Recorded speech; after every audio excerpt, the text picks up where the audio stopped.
Hello, everyone, for another Freelance Teacher Podcast. I'm Doug Marola, and I want to talk to you a little bit about the election that just happened.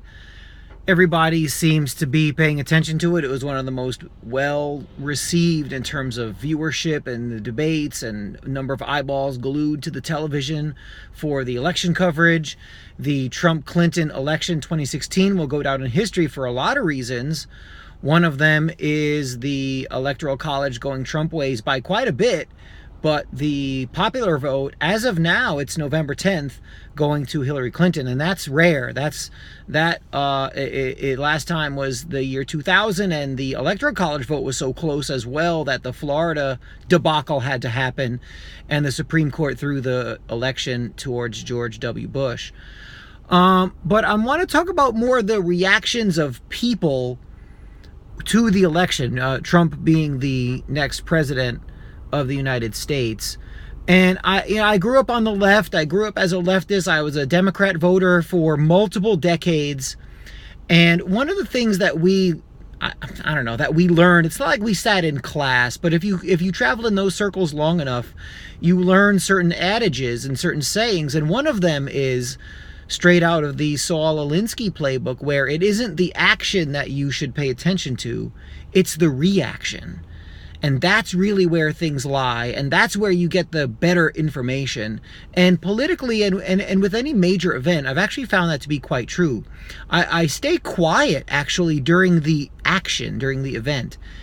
And I analyze the reaction. And I've got to tell you, I have a lot of Democratic friends, people who are Democrats, and they're people of the left. And the reactions are downright strange for people who call themselves Democrats and in theory are anti-war, and you'd think they're anti-police. They're certainly anti-mass incarceration. These are people who color themselves as nonviolent. Well, here's the problem. What I am seeing in places like Facebook and Twitter, and again, I'm a public school teacher, so my friend base is not a National Review, country club, blue blood Republican type of crowd. These are Democrats upside down, backwards, and forwards. I have very few conservative friends and practically no pure libertarian friends, as I consider myself. So what I am seeing in the reaction of both personal friends, social media friends in particular, and also on the left itself is our reactions of violence and censorship. What do I mean? On Facebook, I have multiple people who are more than happy to defriend or berate or block or delete comments of people who voted for Trump. Now, he may be distasteful to you, and that's understandable. But what you never do, if you really want to move forward, if you really want to go forward, and you really want to debate and make the world and let's say the country a better place, is you talk to people, regular people. Think about this. Regular people are now blocking their friends in social media and maybe even in personal spaces because of who they voted for president. Someone who they'll never meet, who arguably may have no effect unless there's some radical change this coming administration. The federal government is so big, the inertia is so strong. What's going to happen? What's the federal government going to do that's so much worse than it's already doing? More war? Really? Is that possible? More spending? Already $200 trillion in debt. I mean, what's going to happen that would be so egregious to you personally that you're going to block a person who you had considered a friend? So now you have censorship, blocking. You've got all kinds of horrible invective and language towards people who have different political opinions to you. And I'm going to leave you with this. We is a rough word. I don't like to use we, but clear thinking parents, teachers, reasonably balanced educators try to explain that the people who are puppet masters, for lack of a better word, they really like it when regular people are arguing with each other. And you know why? because then those people aren't actually looking at the true power base.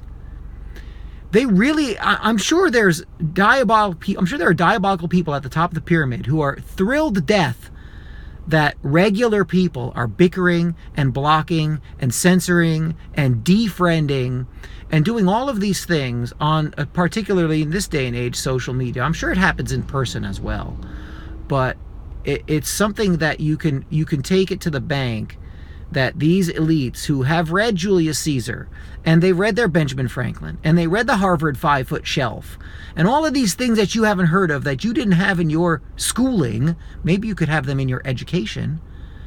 They've read all of these things, and they know how to keep power. One of the basic building blocks is you divide and conquer. So maybe you shouldn't be blocking people on Facebook. Maybe if someone voted for Trump and you find him detestable, okay, that's your opinion. Say, why did you do that? You seem like an educated person. Why on earth would you vote for somebody like that? Maybe they have a reason that you haven't thought of.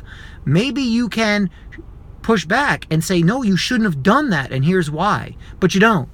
You see the reaction is one of hate. You see even in the internet, you've got, in the internet. You see on the internet, you have multiple people protesting, and they're chanting about assassinating Donald Trump, and they're talking about hurting people, and it's really bad. And I just see these things, and if my clientele are younger people, and this is not how you do it. And if you're going to block and censor and try to hurt and cheer on someone getting hurt who doesn't agree with you, then we've lost. And a group of people who are very well off and very powerful, who you've never met, they've won. And it won't be their fault. It's because you can have a strong enough mind to block this kind of nonsense. That's the only thing you should block. Open up dialogue, stop censoring, talk to people, and maybe say, hey, look, what are you talking about? Why'd you do what you did? That's a better way. This has been The Freelance Teacher. I'm Doug Marola. Have a good night.